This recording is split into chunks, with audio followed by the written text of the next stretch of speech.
A man mugged me last month. He didn't take my wallet, but he took something I can never get back. Trapped in silence, haunted by a twisted version of myself? Last night, I decided I couldn't live like that. Crazy or not, I had to confront it. When the voice started up, closer than ever before, seemingly from the very same alley where I had lost it, I didn't hesitate. I grabbed the heaviest flashlight I owned and went out to face my ghost. The alley looked exactly the same, and the voice, it was here. It was loud, bouncing off the walls, a torrent of beautiful, persuasive, horrific words. For true power lies not in lifting others up, but in the certainty that you can push them down. It was coming from the far end of the alley. And as I crept closer, my flashlight beam cutting a nervous path through the gloom, I saw him. It was the same gaunt man. The same scarecrow figure. He wasn't alone. He had someone cornered, a young woman, pressed back against the brick wall.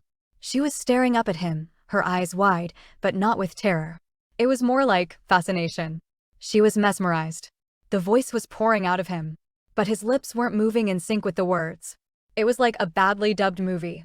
The sound, my sound, was emanating from his chest, a perfect, seamless broadcast of my stolen voice, twisted to his purpose. My blood ran cold, but then a different fire ignited in its place. Righteous anger. The kind of fire I used to channel into my sermons. I am a shepherd, and this was a wolf among the flock. He saw me then. The flashlight beam caught his face, and his hollow eyes locked onto mine. The voice cut off abruptly, plunging the alley into a sudden, shocking silence. The woman blinked, as if waking from a dream, and a flicker of real fear finally crossed her face. The gaunt man tilted his head.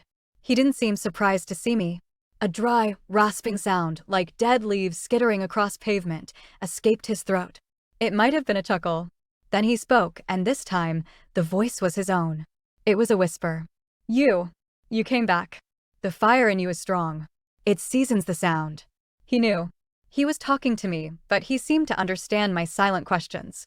I took a step forward, raising the flashlight like a club. I didn't know what I was going to do. I just knew I couldn't let him hurt that woman. You wonder how? He rasped, his eyes never leaving mine. It's a gift. I take the instruments of conviction.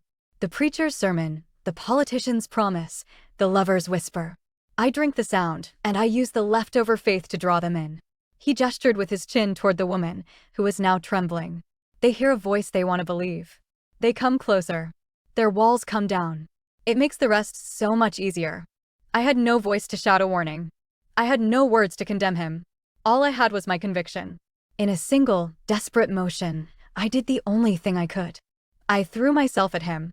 I'm not a big man.